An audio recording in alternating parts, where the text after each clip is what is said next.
2 TMC పోయింది, 3rd TMC కూడా తెర మీదకి తీసుకొచ్చినారు. అయితే 3rd TMC లో కూడా మీదే పాత్ర అన్నది ఒక అలిగేషన్.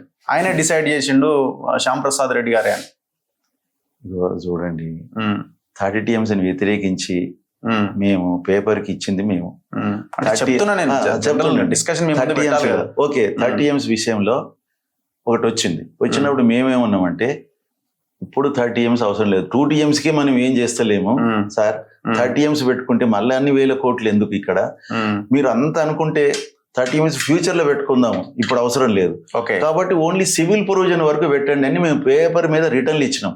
ఓన్లీ సివిల్ ప్రొవిజన్ అంటే ఇప్పుడు 2 TMCకి అయితే 12 మోటార్లు కట్టాలి, 12 మోటార్లు కావాలి. 30 TMC అయితే ఇంకో 5-6 పెరుగుతాయి. కాబట్టి ఆ బిల్డింగ్ ఏదైతే కడుతున్నామో పంపింగ్ స్టేషన్ ని 30 TMCకి సరిపోని విధంగా కట్టండి, కాకపోతే సివిల్ ప్రొవిజన్ వరకు పెట్టండి. No motors, no pipe line, ఏది లేదు. దానివల్ల అయితే 100 కోట్లు ఏమైనా పెరిగితే పెరిగి ఉంటుంది మాక్సిమం ఈ మూడిట్లలో. కాబట్టి మేము సివిల్ ప్రొవిజనే అని మేము బాజాప్తగా చెప్పినాం ఆ రోజు మేము.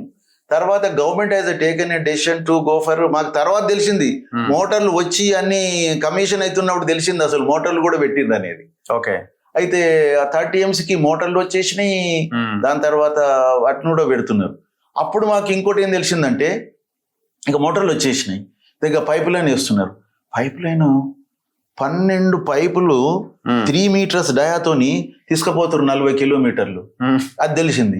అది తెలిసి మేము ఆలోచించి, ఇదేం సార్ ఇది, మనం ఓన్లీ సివిల్ ప్రొవిజన్ పెట్టామంటే ఇది పెట్టిరి, మళ్ళీ ఇప్పుడు పైప్ లైన్ ఎందుకు, ఒక టన్నల్ తీసుకపోతే చీప్ అవుతుంది కదా, ఇక ఎటువైపు పెట్టింది కాబట్టి తీసుకుపోతాను అంటారు కదా, కాబట్టి ఒక టన్నల్ ద్వారా తీసుకపోతే ఎంత అవుతుంది, పైప్ లైన్ ద్వారా ఎంత అవుతుంది, వర్కౌట్ చేసి ఆ 40 కిలోమీటర్లకు 8,000 కోట్లు మనకు ఆదా అవుతుంది అని చెప్పేసి మేము ఇక ఒక లెటర్ రాసేసి గవర్నమెంట్కి ఇచ్చినాం. డైరెక్ట్గా మేము ప్రెస్కి ఇవ్వలేదు, గవర్నమెంట్కి ఇచ్చినాం అన్నట్టు. ఇచ్చి సంతకం తీసుకున్నాం. ఇచ్చిన తర్వాత ఎగ్జాక్ట్లీ 20 daysకు ఆంధ్రజ్యోతి ఆయనకు ఎవరు ఇచ్చారో తెలియదు, సెక్రటేరియట్లో ఆయన ఒక పబ్లిష్ చేసి మేము ఇచ్చింది మొత్తం ప్రింట్ చేసి హెడ్ లైన్స్ పెట్టిండు ఆ రోజు. తెలంగాణ విశ్రాంతి ఇంజనీర్ల సంఘం వారు ప్రభుత్వానికి ఇచ్చినటువంటి రిపోర్ట్లో పైప్ లైన్ కాకుండా టన్నల్ ద్వారా తీసుకుపోయినట్టయితే 30 TMCకి 8,000 కోట్లని తాటికాయల అక్షరాలతో 8,000 రాసింది. అసలు ఓవరాల్ గా 30 TMC వైబుల్ అసలు ఛాన్సే లేదు కదా సార్. అంటే 30 TMC అంటే మనకు ఫ్యూచర్ లో మనకు ఎప్పుడైనా అవసరం పడితే ఏంటంటే ప్రొవిజన్ గురించి అంటే ఓన్లీ సివిల్ ప్రొవిజన్ పెట్టుకోమన్నాం. అసలు అవసరం ఉన్నప్పుడు పంపులు పెట్టుకుంటాం, పైపులు పెట్టుకుంటాం. మళ్ళీ కొత్త పంపింగ్ స్టేషన్ మళ్ళీ సపరేట్ గా కాకుండా దానికి ఎక్కువ పైసలు అవసరం ఖర్చు అయ్యేది ఏం లేదు కదా.